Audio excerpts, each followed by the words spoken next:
11월 27일 오늘 하나님의 말씀은 마가복음 1장 말씀입니다. 사복음서는 예수께서 부활 승천하시고 30여 년이 지난 후에 쓰여졌는데 주후 60에서 70년경에 기록된 것으로 추정됩니다. 그중 가장 먼저 마가복음이 기록되어졌는데 신약 성경에서 마태복음 다음으로 편집된 것은 마태복음은 특별히 유대인을 대상으로 삼은 복음서이기 때문입니다.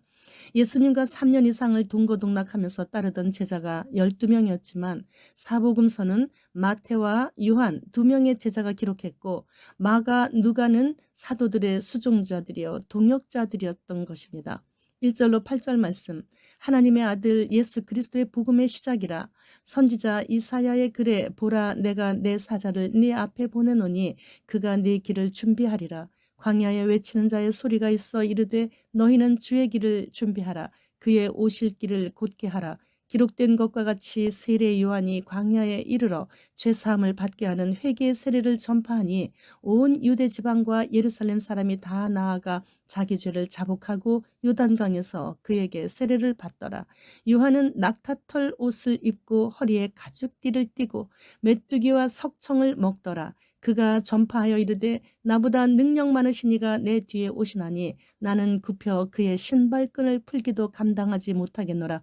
나는 너희에게 물로 세례를 베풀었거니와 그는 너희에게 성령으로 세례를 베푸시리라. 우리는 지금 긴박한 주님의 공중 강림의 시기가 코앞까지 다가온 시대를 살고 있습니다. 그래서 요즘은 얼마나 많은 파수꾼들이 나팔을 불어대는지 모릅니다. 우리 아들인 마지막 파수꾼은 마지막 시간에 막차에 간신히 올라타가지고 새벽까지 잠 안 자고 나팔을 불어대고 있으니 얼마나 하나님께 감사한지 모르겠습니다. 그 아이를 보면서 정말 때가 다 된 것이 느껴질 정도입니다. 그래서 우리는 나팔 소리를 듣고 무엇을 준비해야 하는가? 그것이 가장 중요한 것이죠.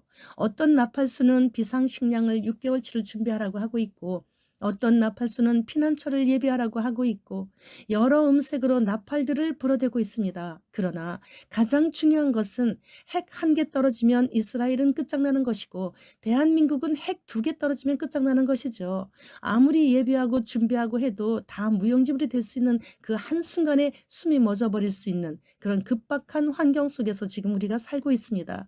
그래서 오늘 이 말씀을 준비해서 저는 나팔을 불고 있습니다. 2000년 전에 마가는 하나님의 아들 예수 그리스도의 복음의 시작이라고 회개하여 죄를 자복하라고 첫 나팔을 부셨습니다.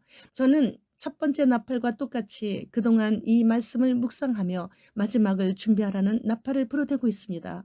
하나님의 아들이신 예수 그리스도께서 하나님 나라의 신부의 처소를 예비하러 가셨다가 이틀 만에 다 마치시고 우리를 데리러 오신다는 나팔을 불어야 하기 때문이죠. 그러면 우리는 무엇을 준비하고 무엇을 예비해야 하는지요? 세례 요한과 같이 한 벌 옷에 만족하며 누추한 음식인 메뚜기와 석청을 먹으며 회개하라 천국이 가까이 왔느니라고 목청 높여 외쳐 졸던 신부들이 깜짝 놀라 기름 준비하고 깨어있게 해야 하는 것이죠. 우리의 가족 지인들에게 말입니다. 나팔 소리가 시끄럽다고 멈추라는 핍박을 받아도 우리가 해야 할 일은 하다가 가야 하는 것이 아니겠습니까? 절대 가망성이 없는 나의 형제 자매를 위해 눈물을 쏟으며 기도해야 하는 것이고 물질로 도와주면서 사랑의 언어로 포기하지 않고 내가 이 세상에서 공중으로 이사가는 그 순간까지 나팔 소리를 멈추지 않아야 하는 것입니다. 그것이 내게 태인 십자가이기에 십자가를 지고 주님을 따르는 것입니다. 저에게는 현직 대학 교수이면서 박사인 사회에서 성공한 한 남동생이 있습니다.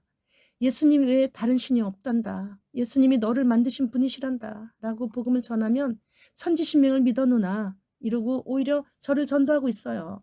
그리고 카톡으로 예수 그리스도께서 너를 사랑하신다. 너를 위해 기도하고 있어. 그러면 나무아비 탑을 이렇게 답장이 와요. 그런 말을 들을 때마다 나는 가슴이 뜨겁게 타는 것처럼 아파요. 그래서 얘가 이랬어요 하나님. 그리고 저 말도 했어요 하면서 분이 나서 고자질하듯이 미운 눈을 해가며 하나님께 이르는 게 저의 기도였어요. 그러다가 너무 화나서 잠시 동안 말도 하기 싫어가지고 한동안 연락도 하지 않았던 적도 있었죠.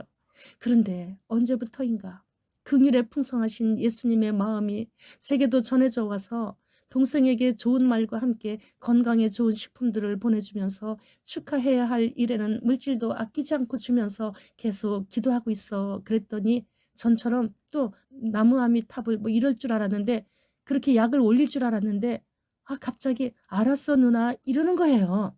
그래서 저는 깨달았죠.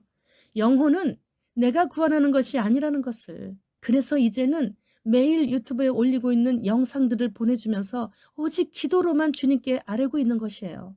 우리가 기도하면 구원은 예수님이 하시는 것이죠. 그래서 우리는 하나님의 동역자들인 것이에요.